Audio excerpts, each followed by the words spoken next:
ఈరోజు నేను నా ఛానల్లో ఒక కొత్త వీడియోతో మీ ముందుకు వచ్చాను. అది ఏంటంటే ఈజీగా టొమాటో రసాన్ని ఎలా చేసుకోవాలో చూద్దాం. అందుకు మనకు ముందుగా కావాల్సినవి 5 టొమాటోలు, గార్లిక్, పెప్పర్ అండ్ జీలకర్ర పొడి, కొరియండర్ లీవ్స్, చింతపండు రసం, ఉప్పు, కారం, పసుపు, అలానే కట్ చేసి పెట్టుకున్న గ్రీన్ చిల్లీస్. ఇప్పుడు మనం ముందుగా తీసుకున్న టొమాటోస్ని చిన్న చిన్న పీసెస్గా కట్ చేసుకొని అందులో కొంచెం కొత్తిమీర కాడలు యాడ్ చేసుకొని వాటిని బాగా మ్యాష్ చేసుకోవాలి వీడియోలో చూపించినట్టుగా. ఇప్పుడు మనం మ్యాష్ చేసుకున్న తర్వాత వచ్చిన జ్యూస్ని సపరేట్ చేసుకొని అందులో ఒక 1 లార్జ్ గ్లాస్ ఆఫ్ వాటర్ని యాడ్ చేసుకొని బాగా మిక్స్ చేసుకోవాలి. సో ఇప్పుడు మిక్స్ చేసుకున్న దాంట్లో మనం ఏదైతే గల్లుప్పు తీసుకున్నామో ఆ గల్లుప్పుని కూడా మనం యాడ్ చేసుకోవాలి. మీ టేస్ట్కి తగ్గట్టు ఉప్పుని ఈ టైంలోనే యాడ్ చేసుకుంటే సరిపోతుంది. ఇప్పుడు ఇందులో కొంచెం చింతపండు రసం, మనం కలిపి పెట్టుకున్న చింతపండు రసాన్ని కూడా ఇందులో యాడ్ చేసేసేయాలి. సో ఇది కూడా యాడ్ చేసి చిన్నది బాయిల్ అవ్వడం స్టార్ట్ అయిన తర్వాత మనం ముందుగా కట్ చేసి పెట్టుకున్న చిల్లీస్, అలానే పసుపు, కారాన్ని కూడా యాడ్ చేసుకోవాలి.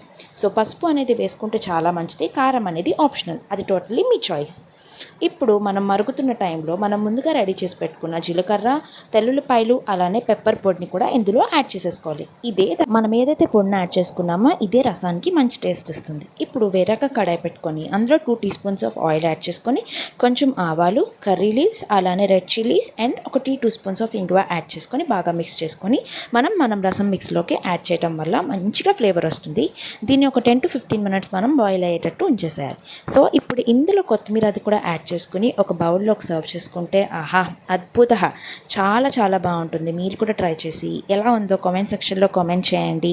అలానే మీరు చేసినప్పుడు తీసిన ఫొటోస్ కూడా నాకు షేర్ చేయండి. సో ఇప్పుడు మీరు దీన్ని చికెన్ ఫ్రైలో కానీ ఫిష్ ఫ్రైలో కానీ నంచుకుని తింటే ఆహా భలే ఉంటుందన్నమాట.